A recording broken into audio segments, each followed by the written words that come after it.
I'm Ava Hartley, 34, standing in the back of a funeral home with a white lily sweating in my palm. The family who raised me glides by in a practiced procession, my mother dabbing dry eyes with a monogrammed handkerchief, my father stiff as a courthouse flag, my brothers collecting condolences like autographs. No one looks at me. I could be a coat rack. I don't cry. I don't cause a scene.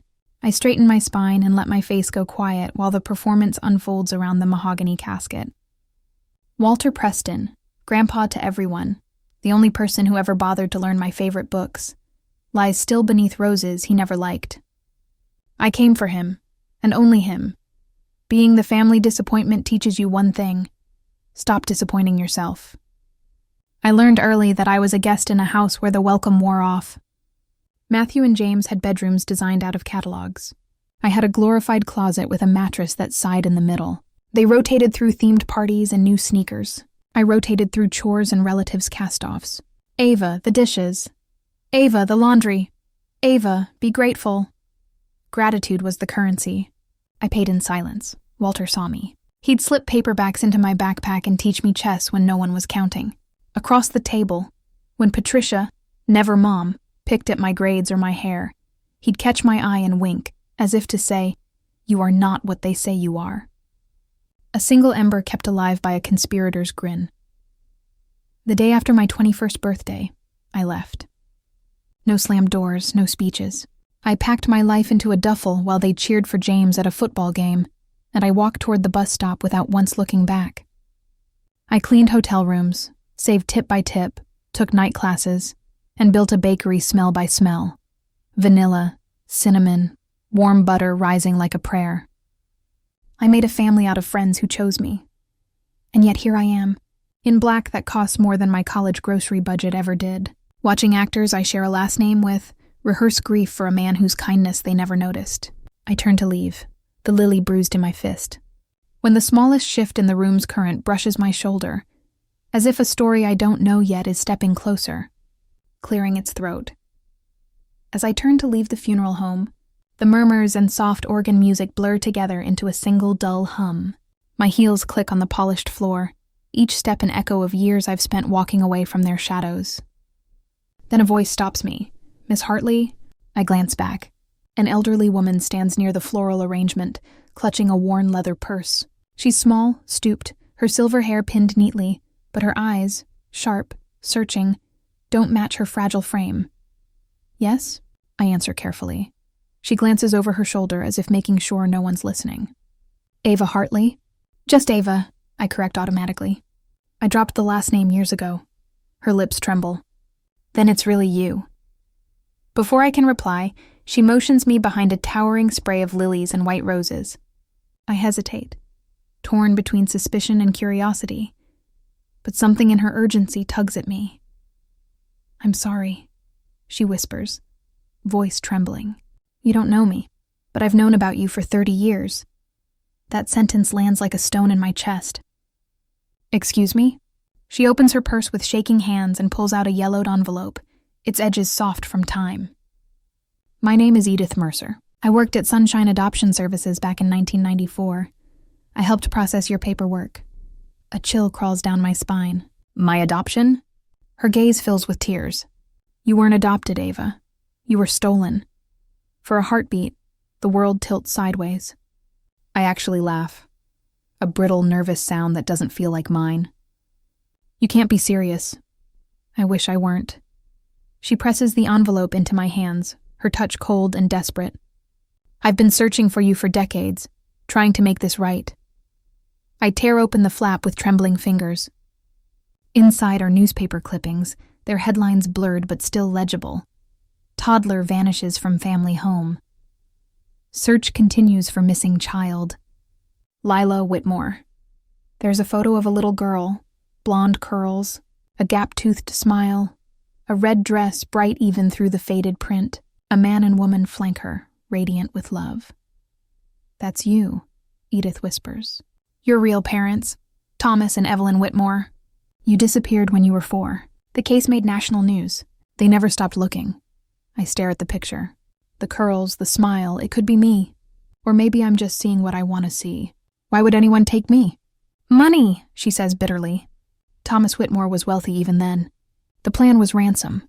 But when the story went public, they panicked. Returning you would have meant prison. A memory stirs. Richard Preston shouting after one too many drinks. We're stuck with her because of you. I'd always thought it was about a failed adoption. My stomach twists. You expect me to believe that? I whisper. Edith meets my eyes. I know how it sounds. But I forged those papers myself. Patricia Preston came to our office with cash. No background checks, no court hearings. I told myself it was harmless, just helping a desperate couple adopt privately. Until the news broke about the Whitmore kidnapping. Her voice cracks. I've lived with that guilt ever since. I can barely breathe. The air feels too thick, the lights too bright. Why now? Your grandfather's obituary, she says softly. I saw it in the paper and thought maybe she'll come. I had to try. She digs deeper into her purse and produces a newer clipping. They're still searching. The Whitmores, both alive, living in Seattle. The reward is enormous now. $91 million. The envelope nearly slips from my hands. 91? What? She nods. Thomas built a tech empire after your disappearance. Every year he increased the reward, not for publicity, for hope. The room seems to shrink around me, every breath trembling with disbelief. The Prestons stole me. The Whitmores never stopped looking. Across the room, I spot Richard Preston watching us. His face is pale, eyes narrowed, not in confusion, but in fear. For the first time in my life, he looks powerless. I clutch the envelope against my chest, feeling the brittle paper press into my heartbeat. Tell me everything, I whisper to Edith. Start from the beginning. Because whatever I was before this moment, charity case, servant, invisible daughter, dies here. And whoever Ava Hartley truly is, she's about to be born. I drive home in silence, the envelope sitting on the passenger seat like a live wire. Every time I glance at it, I feel the same pulse of disbelief and fury rising in my throat. The city outside the windshield blurs into streaks of light, but my thoughts are sharper than they've ever been. Stolen. The word loops in my mind until it's all I can hear. It rearranges everything I've ever known about my life. Every punishment, every cruel remark, every missing baby photo. I used to think Patricia resented me because I wasn't her blood. Now I understand. She resented me because I was proof of a crime. When I reach my apartment, I sit in the car until the engine's hum fades.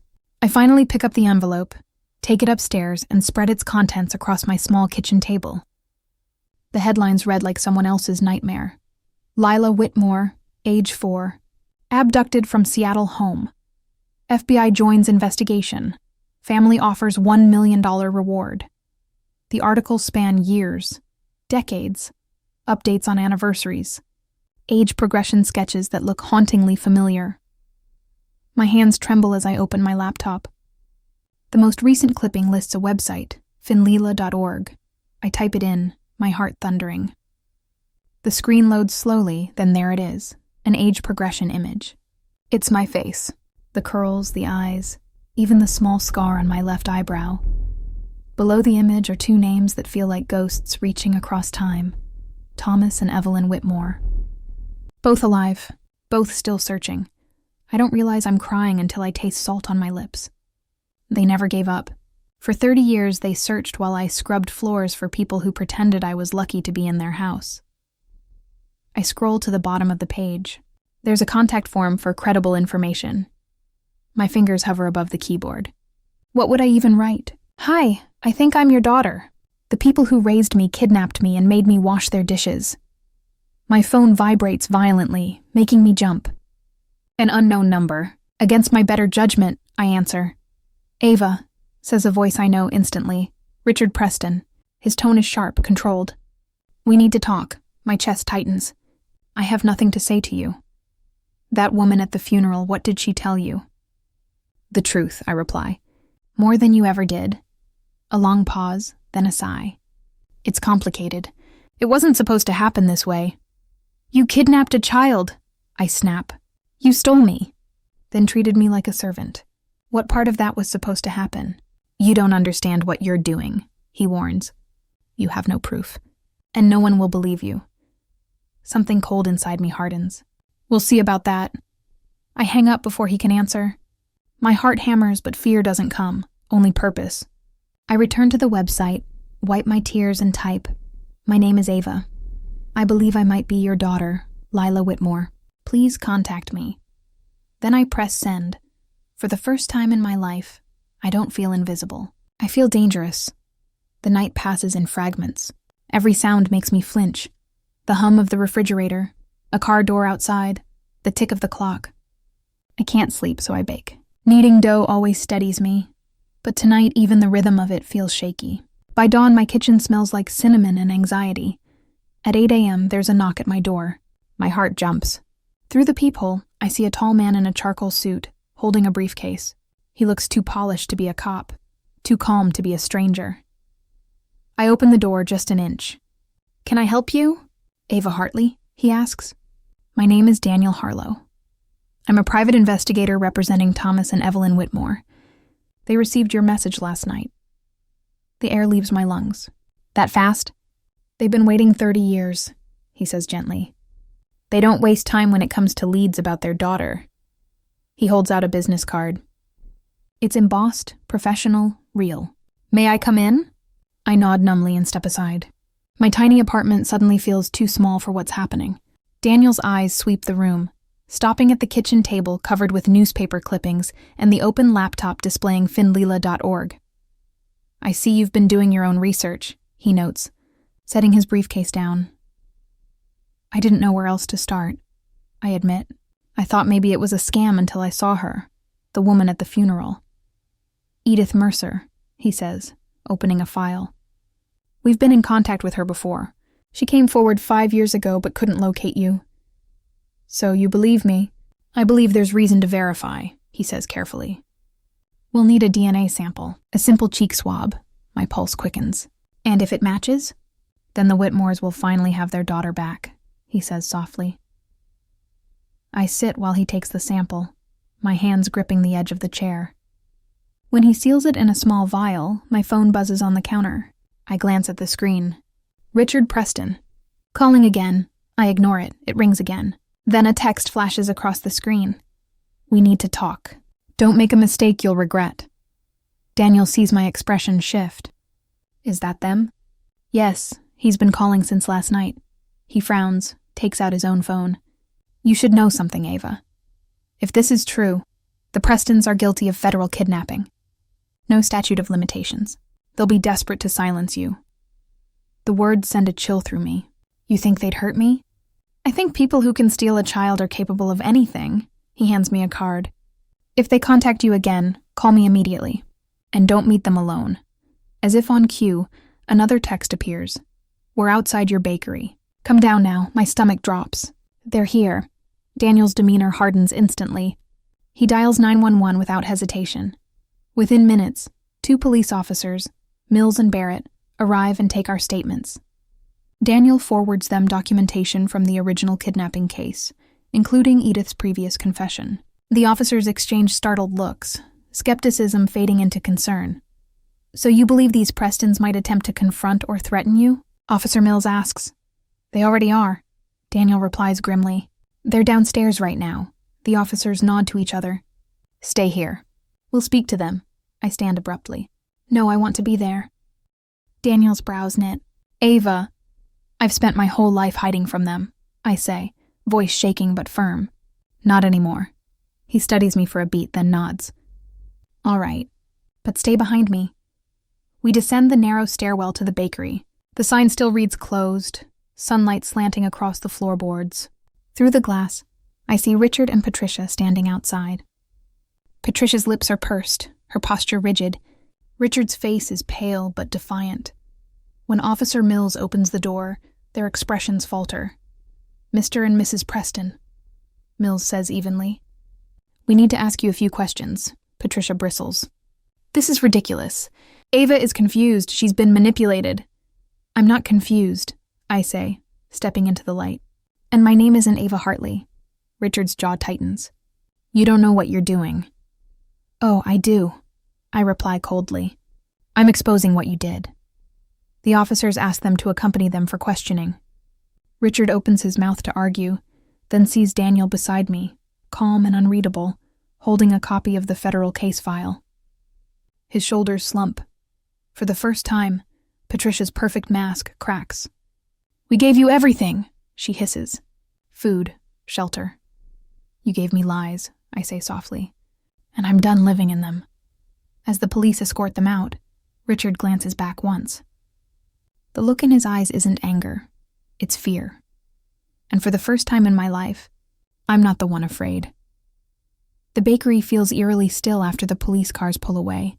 Red and blue lights fading into the distance. I stand in the doorway long after they're gone, the smell of cinnamon and sugar thick in the air. The silence presses in, relief mixed with disbelief. I should feel safe, but all I can think is, what happens now? Daniel places a steadying hand on my shoulder. "You did well, Ava. They can't touch you now. The investigation will move quickly." I nod, though my body trembles with adrenaline. "What about the DNA?" "We've fast-tracked it. The Whitmore's samples are already in the system. We should have results within 48 hours, he assures me. Then softer. "They know about you. They're waiting." That night, I don't sleep. Every few hours, I check my email, refreshing the inbox as if willing a message to appear. Each time, nothing. By morning, exhaustion drags at me, but so does a nervous energy I can't shake. At exactly 9 a.m., Daniel calls. "It's a match," he says, voice thick with emotion. 99.9%. "You are Lila Whitmore." The air leaves my lungs. I grip the counter to steady myself. "So it's true. It's true," he repeats. "Thomas and Evelyn are flying in tonight. They'd like to meet you tomorrow morning if you're ready." Ready? The word feels laughable. How could anyone be ready to meet parents they don't remember? But beneath the fear is something else. An ache I hadn't realized was hunger. The need to belong to someone who truly wanted me. "I'll be there," I whisper. The next morning, Daniel picks me up early. I spend most of the drive in silence, fingers twisting the hem of my coat. My thoughts are a jumble. What do I call them? Mom and Dad? Too soon. Too sacred. When we pull up outside a quiet cafe, my breath catches. Through the window, I see them. Thomas and Evelyn Whitmore. Older now. Gray at the temples, lines at the eyes, but unmistakably the same couple from the photo Edith gave me. They rise as I enter. Evelyn presses a hand to her mouth, tears spilling before a word is spoken. Thomas's jaw trembles, but his eyes, my eyes, shine with cautious joy. "Ava," Evelyn whispers. "Lila," Thomas corrects gently. Voice breaking, I swallow hard. "You can call me either," I say, forcing a shaky smile. I'm still figuring out who I am. Evelyn crosses the space between us and stops just short, as if afraid to scare me off. "May I?" Her voice cracks on those two words. I nod. She folds me into her arms, small but fierce. And for a moment I can't breathe. Not from fear, but from the flood of something I've never known.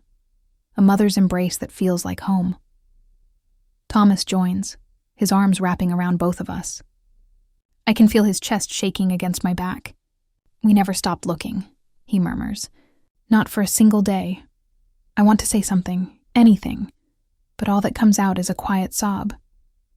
Years of silence, of being unwanted, unravel in an instant. When we finally sit, Evelyn clutches my hand as if afraid I might vanish again. "You look just like you did," she says, brushing a stray curl from my face. "The same eyes, the same little scar on your brow from the day you tried to climb the rose trellis." A laugh escapes me through the tears. "Guess I've always been stubborn." Thomas smiles faintly. "You got that from your mother." We talk for hours, about my bakery, their search, the detective who never gave up. They tell me about the foundation they built for missing children, how every case they solved felt like a small promise that someday I'd be next. When Daniel finally stands to leave, Evelyn squeezes my hand. "You don't have to decide anything today," she says softly. "But our door's open, always." I nod, voice thick. "I want to see it," I whisper. "The house." "My room," Thomas exhales shakily. "Then come home tomorrow." As we part, I realize something I haven't felt in years, maybe ever. Not fear. Not rage. Hope. The next morning, the Seattle sky is a soft gray, the kind of calm before a storm that feels strangely fitting.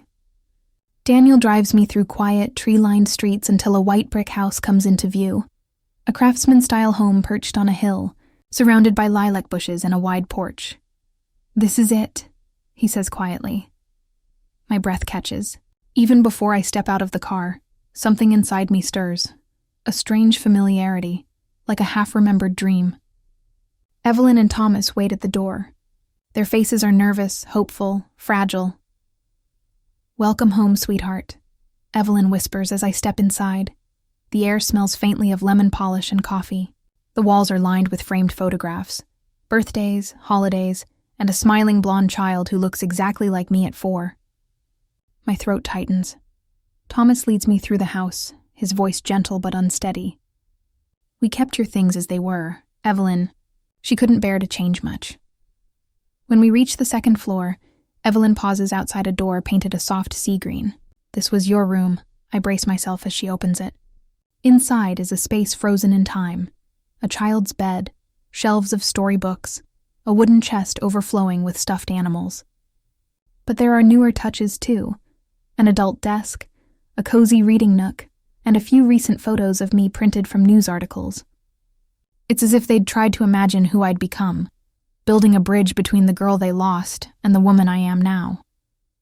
On the dresser sits a small box labeled Lila's Treasures. Evelyn opens it carefully. Inside are seashells, smooth stones, and a tiny blue toy truck. The sight of it knocks the air from my lungs. "I remember this," I whisper. "I used to carry it everywhere." Tears spill down Evelyn's cheeks.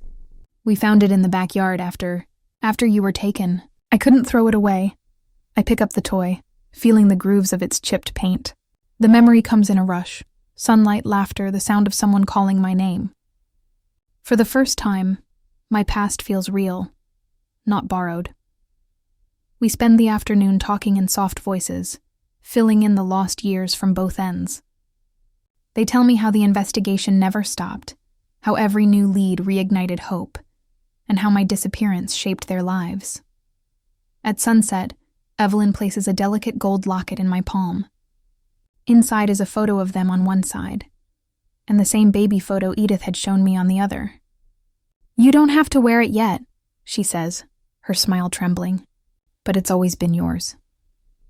I clasp it shut, my reflection caught in the polished surface. For the first time, I whisper the name out loud, testing how it feels in my mouth. Lila Whitmore. It feels strange, powerful, like something both new and ancient.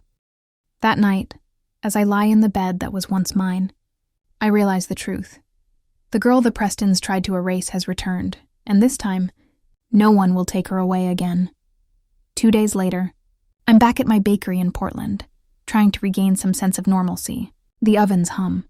The scent of vanilla and espresso fills the air, and yet everything feels slightly unreal. I am no longer the same woman who opened this shop. The girl who once answered to Ava Hartley is gone. Lila Whitmore stands in her place. I'm wiping down the counter when my phone buzzes. A message flashes on the screen.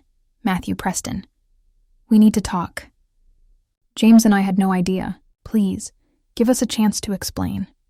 My hands tighten around the rag. For years, those two names were the background music of my misery. Matthew and James, golden sons of a family built on lies.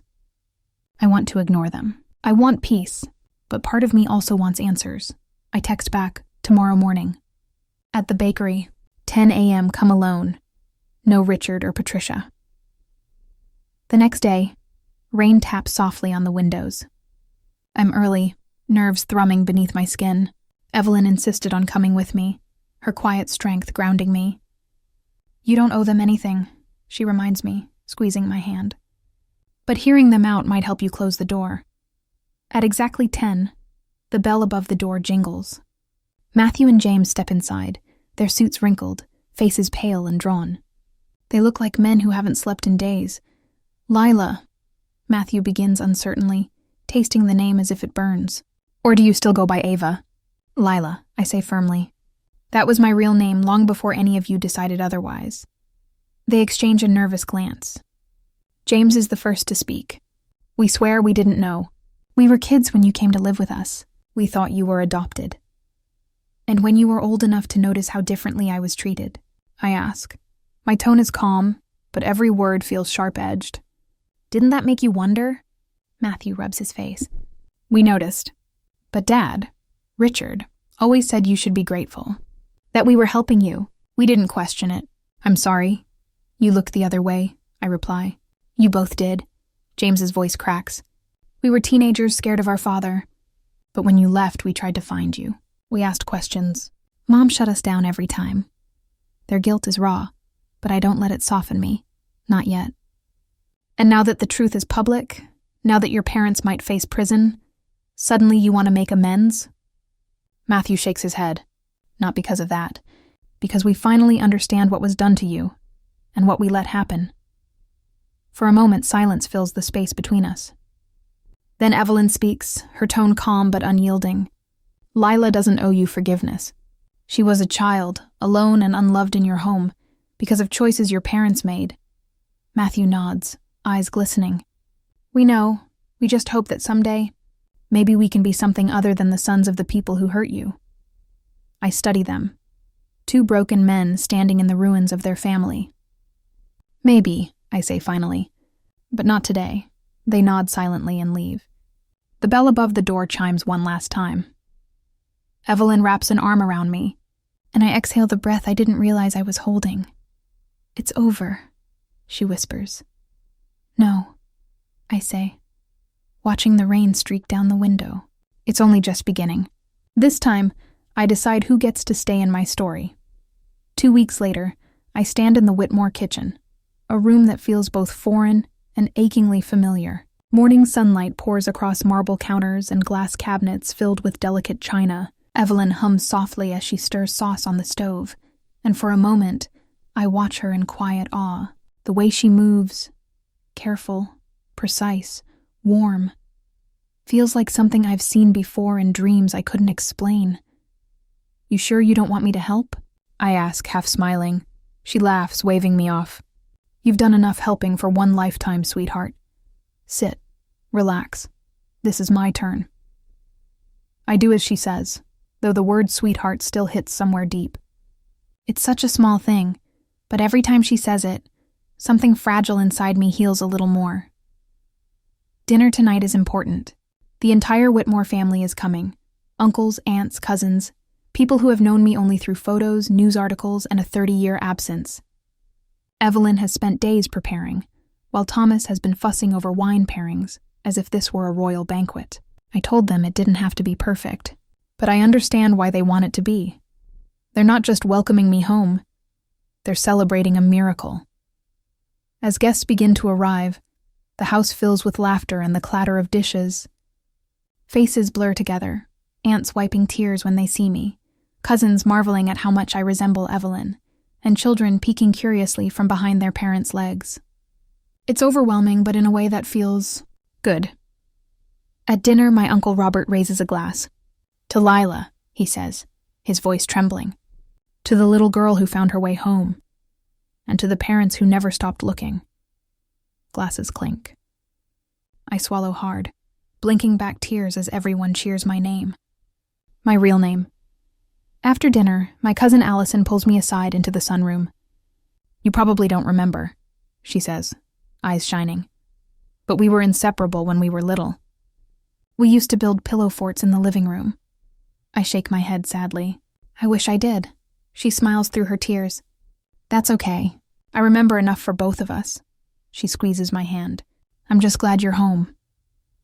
Later, after the last guests leave and the house settles into quiet, Evelyn finds me in the kitchen, rinsing glasses. You don't have to do that, she chides gently. I like helping, I admit. Old habits die hard. She dries her hands, studying me. You don't have to earn love here, Lila. You already have it. Her words land like sunlight after years of darkness. I feel my throat tighten. I don't know how to be part of this yet, I confess. I've spent my whole life bracing for rejection. Even when people are kind, I wait for the catch. Evelyn steps forward, placing her hands on either side of my face.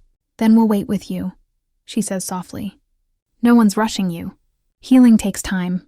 I nod, tears blurring my vision. Thank you. For not giving up. We couldn't, she says, her voice breaking. You're our daughter. Thomas enters then, holding a small envelope. Before we forget, he says, setting it on the counter. We've transferred the entire reward fund into a trust in your name. It's yours now, Lila, every cent of it. Use it for whatever brings you peace. My breath catches. That's too much. I can't. You can, he interrupts gently. That money was never about finding a body. It was about bringing our daughter home. And now you are. I stare at the envelope, the weight of it almost unbearable. $91 million. Money born from loss, now reborn as possibility. I think I know what I want to do with it, I say quietly. I want to start a foundation. For children who go missing. For families who can't afford to keep searching. Evelyn's eyes fill with tears. That would be beautiful. As the clock ticks softly in the background, I realize how much has changed in just a few weeks. The rage that once defined me has softened into something steadier, a determination to build, not destroy. The pain of what was stolen will never vanish, but it no longer owns me. I am not Ava Hartley, the unwanted girl in a borrowed life. I am Lila Whitmore, daughter, survivor, and something even stronger. The woman who finally chose herself. The courthouse smells faintly of old wood and fear. The echo of footsteps against the marble floor follows me as I walk down the long corridor, flanked by Thomas and Evelyn on either side. Daniel is a few paces ahead, calm and professional, but I can see the tension in his jaw. This is it, the preliminary hearing. The moment when everything the Prestons stole from me will be dragged into the light. We take our seats behind the prosecution's table. The courtroom is smaller than I expected, almost intimate. There's nowhere to hide from what's about to happen. My palms are slick with sweat.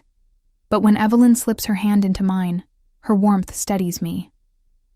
Across the aisle, Richard and Patricia sit together, looking smaller than I've ever seen them. He's grayer, slumped in his suit. She's pale, her once perfect posture slightly hunched. But their eyes, those sharp, cold eyes, still hold that same glint of denial. When Patricia sees me, her lips press into a thin line, as if she still believes she's the wronged one. The judge enters, and everyone rises. When we sit again, the prosecutor, a sharp-eyed woman named Janelle Martinez, begins to speak. Your Honor, we are here to determine whether there is sufficient evidence to proceed to trial for the kidnapping of 4-year-old Lila Whitmore in 1994. The defendants, Richard and Patricia Preston, are accused of abducting the child, falsifying adoption documents, and concealing her identity for over 2 decades. Patricia exhales sharply, whispering something to her lawyer. Richard's face remains blank. Martinez continues, her voice even but firm. The evidence will show that the Prestons did not rescue an abandoned child as they claim, but deliberately took a child from her family for ransom. When their plan collapsed, they kept her, depriving her of her name, her family, and her freedom. I sit there listening, my heartbeat thudding in my ears. Every word feels like an incision, painful but necessary. Then, my name is called. I rise and walk to the witness stand. My knees shake, but I hold my head high as the bailiff swears me in. When I meet Richard's eyes, I see something I've never seen before in them. Not authority, not anger. Fear. Ms. Whitmore, Martinez begins, deliberately using my real name. Can you describe your relationship with the defendants? They raised me from age 4 until I left their house at 21, I say clearly. They told me I was adopted. They reminded me every day that I should be grateful to them for taking me in. But they treated me like a maid, not a daughter. I was never allowed to forget that I didn't belong. And how did you discover the truth? At my grandfather's funeral, I explain. A woman named Edith Mercer approached me. She told me I'd been kidnapped, not adopted. She gave me documents and news articles about my disappearance. Later DNA confirmed that I am Lila Whitmore.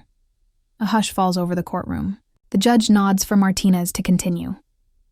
What was your reaction when you learned this? I take a breath. It was like waking up from a nightmare and realizing the nightmare was real. Everything that never made sense suddenly did. The missing birth certificate, the lack of photos, the way they spoke about me like I was an inconvenience. Martinez nods sympathetically, then glances at the defense table. Thank you, Ms. Whitmore. No further questions. The defense attorney stands, buttoning his suit jacket. His voice is smooth, almost patronizing. Ms. Whitmore, isn't it true that the Prestons provided you with food, shelter, and education?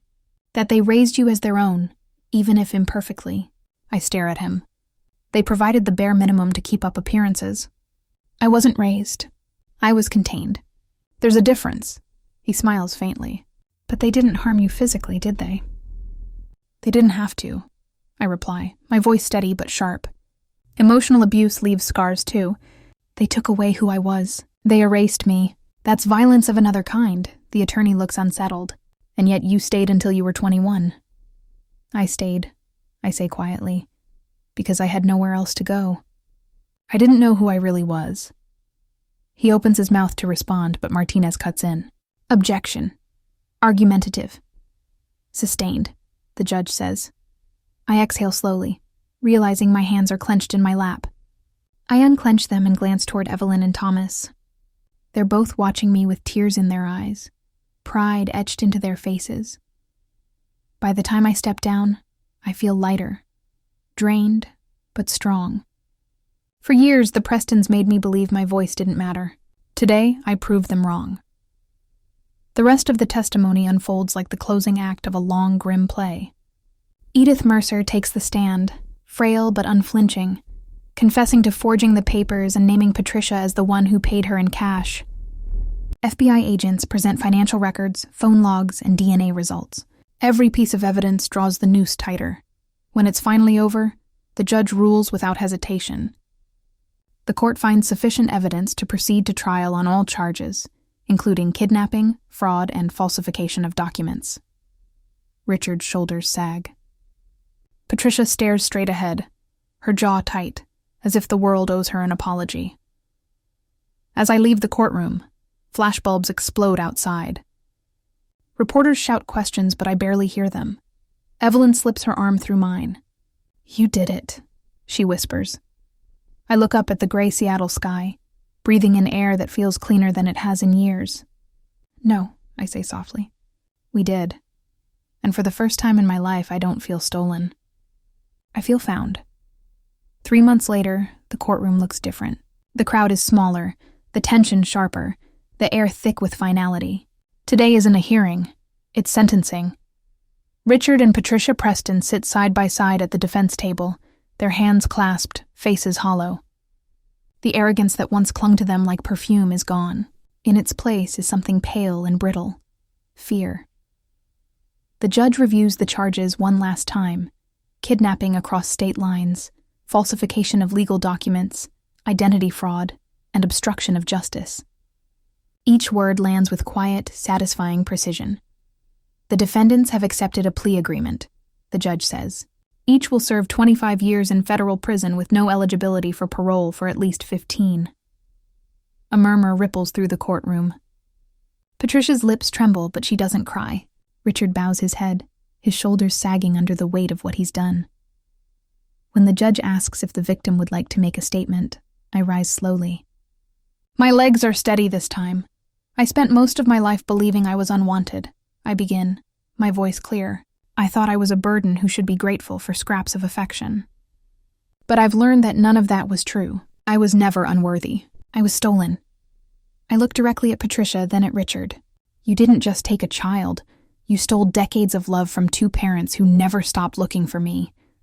You stole the life I should have had, but you don't get to take anything else. Not anymore. For a moment, the courtroom is silent except for the scratching of the stenographer's keys. Then I return to my seat beside Evelyn, who takes my hand in hers. When the gavel falls, it's like an exorcism. Years of shame and silence breaking apart in a single sound. Justice doesn't restore what was lost, but it gives shape to the pain, a boundary between past and future. Outside, the rain has stopped. Thomas pulls me close, whispering, "It's over." I shake my head, a faint smile breaking through. No, it's beginning. Because justice isn't the end of my story, it's the foundation. And for the first time, I get to build the rest of my life on truth. 6 months later, I stand beneath the golden glow of the afternoon sun outside Wilson and Daughter Bakery, my name, and my truth, etched proudly into the sign above the door. The smell of butter, sugar, and espresso drifts through the open windows, mingling with laughter from customers inside. What began as a small shop of survival has become something new, a symbol of freedom, of everything I fought to reclaim. Inside, Evelyn arranges fresh tulips by the register, while Thomas reviews receipts behind the counter. Watching them together still feels surreal. Sometimes I catch them exchanging quiet looks of awe, as if they still can't believe I'm really here. And maybe I can't either. Business is thriving. But what fills me with pride isn't the success. It's the foundation the bakery now funds, the Lila Whitmore Foundation for Missing Children. Every sale, every pastry, helps support searches for families still waiting for their own reunions. In 6 months, we've already helped reunite 5 families. Each time I get the call, I cry like it's happening to me all over again. When I lock up at night, I often walk to the pier behind the shop. The sea breeze carries the faint scent of salt and rain, and I think about the little girl I used to be, the one who believed she didn't matter. I wish I could tell her that she was never broken, only lost, and that one day she would find her way home. The Prestons are behind bars now. Their trial ended quietly, without fanfare. Matthew and James send letters sometimes, updates, apologies, fragments of a shared history neither of us fully understands. I haven't answered yet, but maybe one day I will. Healing, I've learned, isn't about forgetting. It's about choosing peace over pain. Evelyn steps outside with 2 cups of tea, handing me one. "You're quiet tonight," she says softly. "Just thinking," I answer, smiling faintly. "About how far we've come." She squeezes my hand. "You've given your story a purpose, Lila. That's the greatest victory of all." As the sun dips into the horizon, I sip the tea and let the warmth settle through me. I am no longer the girl stolen from her home. I am the woman who built one. Standing on the balcony of my apartment overlooking the city, I watch the lights flicker on one by one like small acts of hope. The air smells faintly of rain and cinnamon, 2 things that have followed me through every version of my life. I think about the girl I was, the woman I became, and the legacy I'm still building. My story isn't just about tragedy, it's about transformation. The first theme of my life is truth. For years, lies defined me. They shaped my name, my family, my place in the world. But the truth, no matter how long it hides, doesn't die. It waits. And when it finally comes, it burns through everything false. The moment I stopped running from the truth, I found myself. The second is resilience. Pain may have been the soil I grew from, but it didn't define my roots. It strengthened them. Every cruel word, every locked door, every lonely night became the foundation of the woman I am now. When the world tells you you're powerless, remember that survival is its own quiet rebellion. The third is justice, not as vengeance, but as balance. The Prestons didn't just pay with years of prison. They faced the weight of the lives they broke. Justice isn't always loud. Sometimes it's the quiet peace that comes when you no longer wake up afraid. And finally, there's forgiveness. Not the kind that excuses cruelty, but the kind that frees you from carrying it. I didn't forgive the Prestons for their sake. I forgave them for mine, because I refused to let their actions define the rest of my life. My story is proof that you can lose everything, your name, your past, your sense of belonging, and still rebuild. You can be stolen and still reclaim yourself. You can be broken and still become whole. To anyone listening who's ever been silenced, dismissed, or made to feel small, know this: your worth isn't determined by what others take from you. It's defined by what you choose to become afterward. I was once a lost child named Ava Hartley. Today, I am Lila Whitmore, daughter, survivor, founder, and fighter. And if my story means anything, it's this: no one can steal your light forever. Sooner or later, it finds its way home,